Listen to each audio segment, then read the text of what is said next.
यहाँ पर सवाल देखिएगा, a प्लस बी माइनस सी मेरा 0 के बराबर है और एक गिवन एक्सप्रेशन है, उसकी वैल्यू मुझसे पूछी जा रही है। दो तरीके हैं देखिए यहाँ पर, एक तो वैल्यू रख के इस सवाल को करना, आप इसमें 1 1 और 2 रख दो, ए की वैल्यू 1, बी की वैल्यू 1, सी की वैल्यू 2 रख दो और सॉल्व कर लो, आपका आंसर आ जाएगा। क्या आएगा देखिए, 1/a² माइनस c²।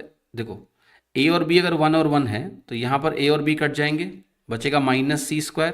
c की वैल्यू 2 है तो ये -1/4 बनेगा, प्लस दूसरे में देखिए हमने a और b को 1 और 1 रखा है, कट जाएगा 1/ यही बनेगा, फिर से ये 1/-4 बनेगा।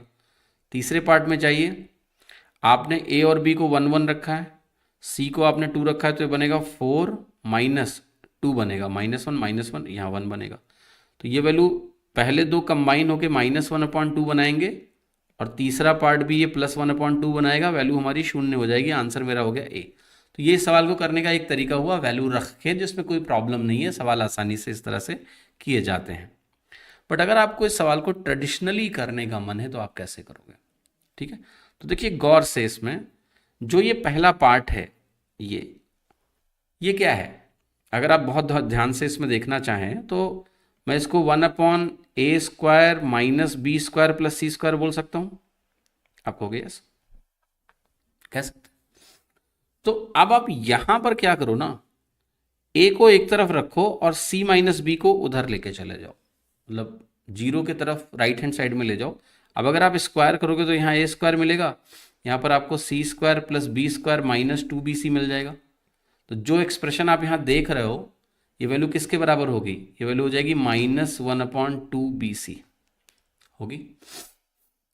हुआ कि नहीं हुआ, ये वैल्यू -1/2bc बन जाएगा।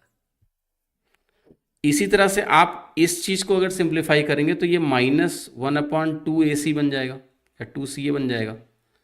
और यहां पर ये तीसरा वाला जो एक्सप्रेशन है, ये 1/ आपको 2ab दे देगा प्लस में, जब आप उसको सिंप्लीफाई करोगे तो कंबाइन करोगे, अगर आप माइनस में 1/2abc मान लिया, कॉमन ले लेते हैं, तो यहाँ पर आपको a मिलेगा, यहाँ पर आपको b मिलेगा और यहाँ पर आपको -c मिल जाता। ये फाइनल एक्सप्रेशन मिलता जिसमें आप कहते कि भाई ये वाला पार्ट तो 0 के बराबर है, सवाल में दिया है, तो ओवरऑल वैल्यू 0 आ जाएगी। तो ये सवाल को ट्रेडिशनली करने का तरीका हो, ठीक है, बट वैल्यू रख के करना यहाँ पर सही है।